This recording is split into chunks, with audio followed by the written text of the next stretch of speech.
Selamat malam semuanya, nama saya Severius Aldo. Perkenalkan, nama saya Yovin Susendra, saya berasal dari kelompok 2. NIM saya 2110111760. Perkenalkan, nama saya Margareta Unsay, saya dari kelas 1A pagi dengan NIM 2110117640. Halo, perkenalkan nama saya Yuberto Agak dengan NIM 2110117628 dari kelas pagi A1.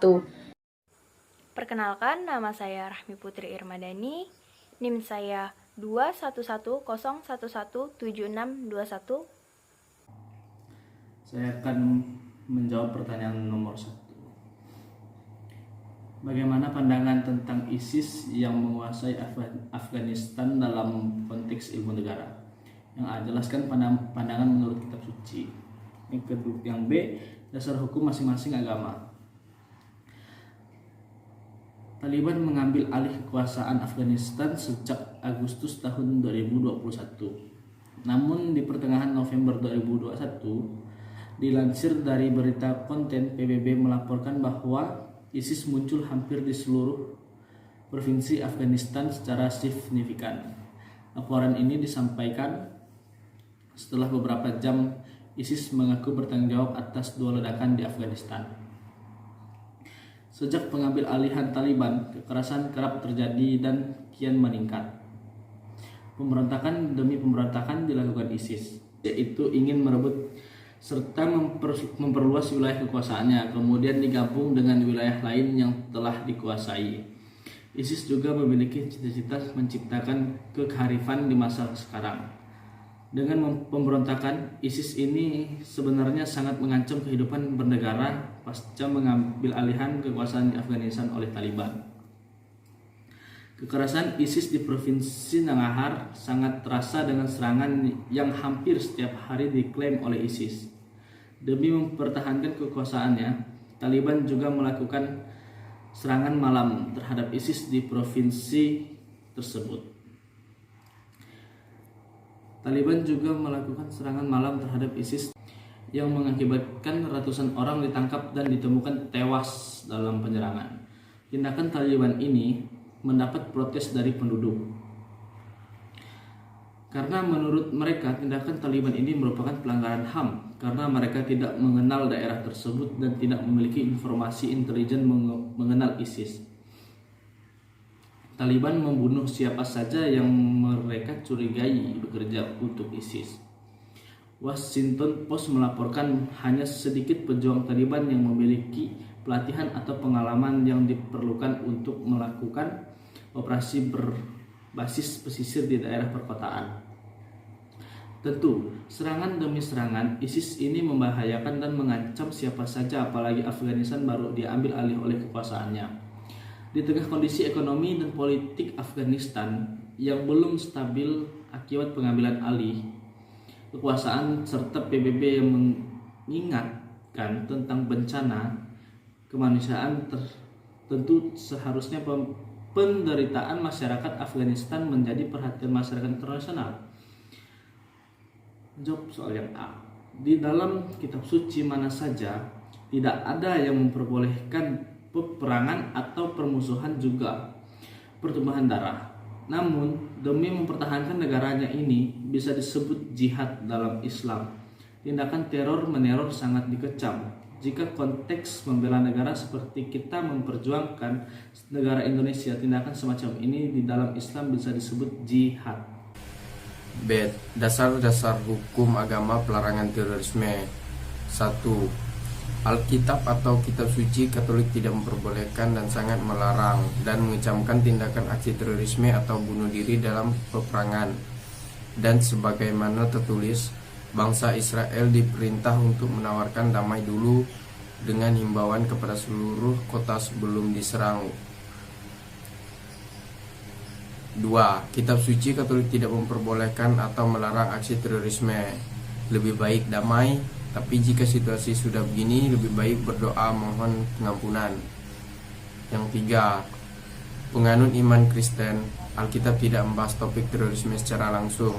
Sebagaimana kita pahami terorisme pada zaman modern ini, terorisme sejati adalah upaya menakuti membuat terkejut dan panik populasi yang dibidik melalui penggunaan kekerasan. Tujuan tindakan terorisme adalah memaksa pemerintah atau masyarakat untuk menyepakati permintaan teroris. Dalam kasus tertentu, tidak ada alasan lain selain melakukan pembantaian sebagai hukuman atau balas dendam. Sebagian besar senjata yang digunakan dalam serangan teror di zaman modern ini belum ada di zaman Alkitab, seperti peledak, senjata kimia, dan senjata api. Di zaman kuno, berita serangan penyeberangannya pelan, baik secara lisan maupun tulisan.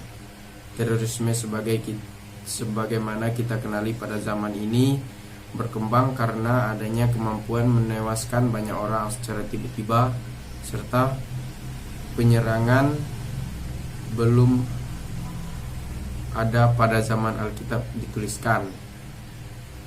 Akan tetapi, pernyataan perjanjian baru tentang tanggung jawab bangsa Israel dalam peperangan, komentar Alkitab tentang mereka yang hendak menyerang orang yang tak bersalah, dan moralitas Kristen pada umumnya, semuanya mengecam aksi terorisme yang ada pada zaman ini. Israel tidak pernah diperintah untuk berusaha menyerang warga sipil daripada prajurit sebagaimana dijumpai dalam terorisme modern.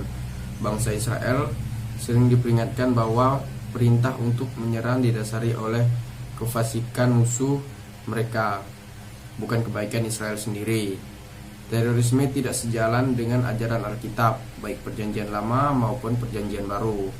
Mengecam terorisme prinsip berlaku baik bagi negara maupun bagi perorangan. Alkitab mungkin tidak secara khusus melarang konsep terorisme abad ke-21, namun dengan jelas mengecam semua hal terkait dengannya. 4. Dalam hukum Islam, siapa saja yang melakukan teror dan menakut-nakuti orang, ia akan dikenakan hukuman yang berat. Tentang orang semacam ini disebutkan dalam ayat, Islam melarang membunuh orang lain. Bahkan jika satu nyawa dibunuh tanpa alasan yang benar, berarti telah membunuh manusia seluruhnya. Allah Ta'ala berfirman, barang siapa yang membunuh seorang manusia bukan karena orang itu membunuh orang lain, atau bukan karena membuat kerusakan di muka bumi, maka seakan-akan dia telah membunuh manusia seluruhnya. Bagian 2. Bagaimana pengakuan HAM bagi wanita setelah penduduk Taliban terhadap Afghanistan dalam konteks bernegara? Sejak pengambilan alih kekuasaan Taliban terhadap Afghanistan, Taliban mengumumkan komitmen untuk meyakinkan warga yang ketakutan karena reputasi mereka di masa lalu. Taliban berkomitmen agar berperilaku positif terhadap warga Afghanistan.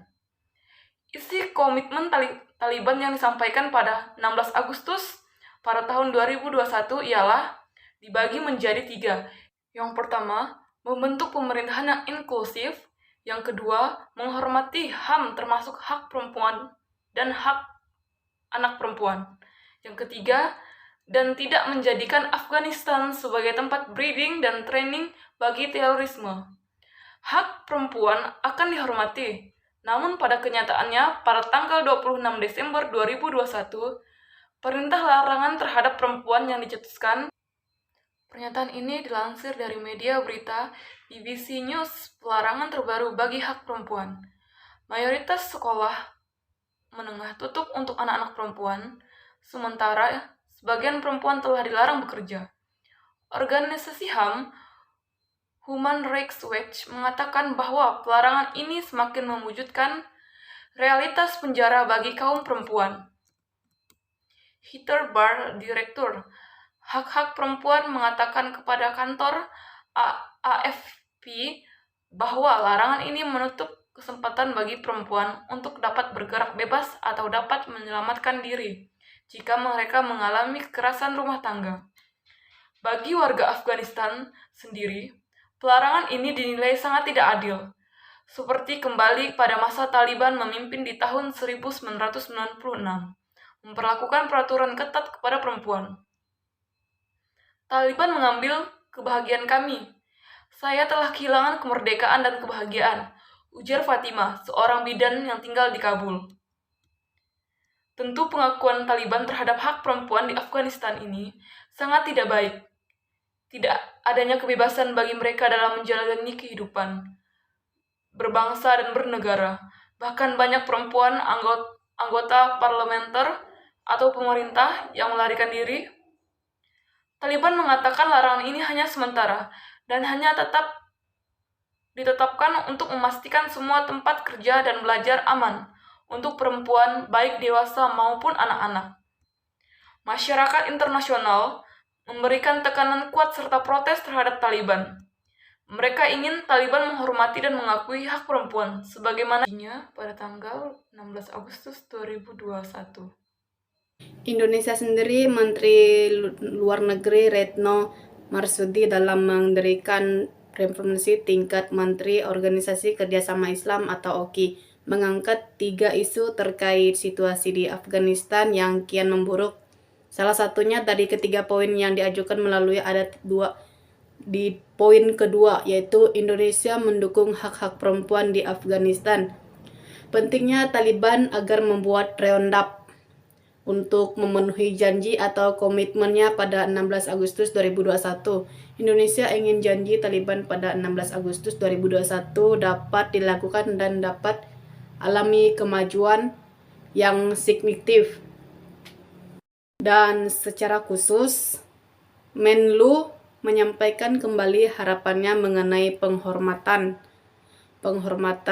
terhadap hak-hak perempuan termasuk di bidang pendidikan. Indonesia juga siap menjadi bagian kerjasama pengembangan pendidikan dan pengembangan kapasitas bagi pendidikan perempuan. Implementasi janji Taliban dapat berkontribusi secara signifikan dan menciptakan Afghanistan yang damai dan stabil juga makmur. Dan pada pertemuan OKI ini juga dihasilkan 2 oknum dokumen, yaitu yang A, Resolution on the Humanitarian Situation in Afghanistan, dan yang B, Islamabad Declaration Concerning the Cause of Palestine and Al-Quds al-Sharaf. Dan salah satu inti dari Resolution on the Humanitarian Situation in Afghanistan ialah mendorong seluruh pihak di Afghanistan untuk mengupayakan inklusif, antara lain melalui penyusunan roadmap untuk meningkatkan partisipasi seluruh kalangan di Afghanistan termasuk kaum perempuan dalam seluruh aspek kehidupan masyarakat di Afghanistan. Dan yang ketiga, Taliban termasuk negara, jelaskan dan sertakan dasar hukumnya. Taliban bukan termaksud negara. Taliban ialah kelompok militan Islam yang ingin merebut kembali Afghanistan. Taliban pernah berkuasa di Afghanistan pada tahun 1996 hingga 2001. Setelahnya kekuasaan Taliban digulingkan oleh Amerika Serikat.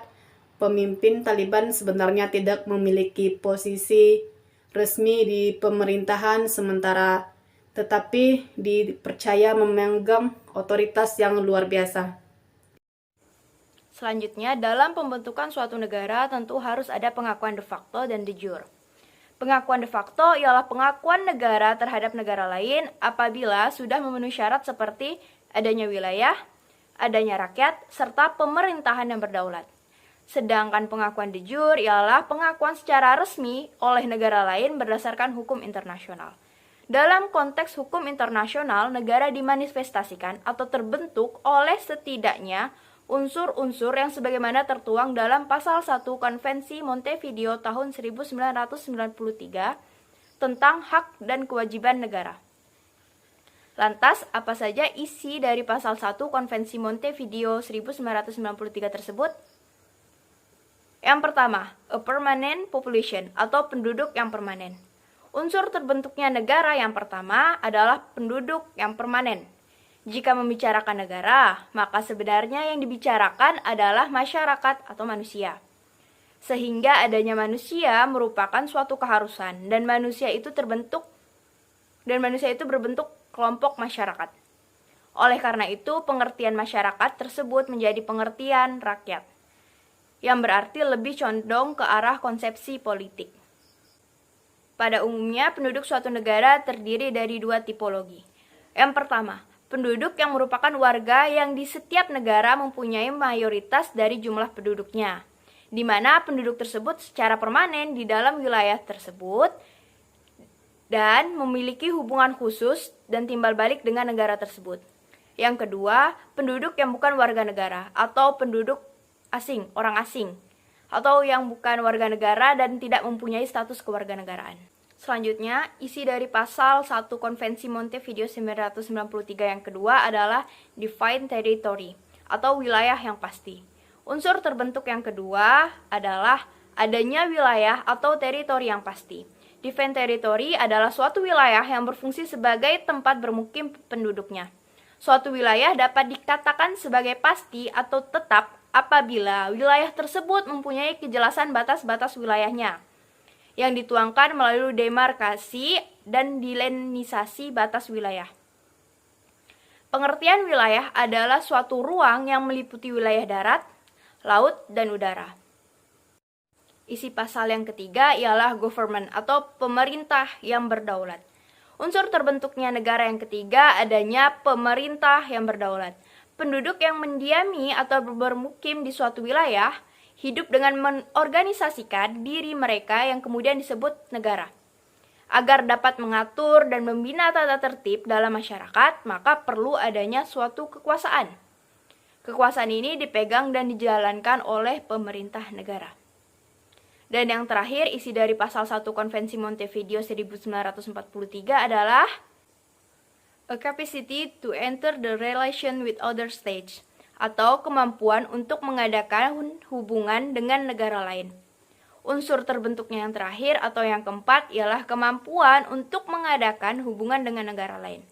Kemampuan untuk mengadakan hubungan hukum internasional dengan negara lain tidak dapat diamati secara langsung, karena bersifat subjektif dan situasional. Kemampuan untuk mengadakan hukum internasional ini memerlukan proses yang panjang, melalui adanya pengakuan negara-negara lain terhadap keberadaan atau eksistensi negara yang bersangkutan. Dan dengan demikian, adanya pengakuan masyarakat internasional mengandung nilai hukum yang melandasi eksistensi suatu negara baik secara de facto atau pada kenyataan dan de jure berdasar hukum. Kemampuan suatu negara untuk menjalin hubungan hukum dengan subjek hukum internasional dapat dipandang sebagai manifestasi dari kedaulatan negara, khususnya kedaulatan yang bersifat eksternal.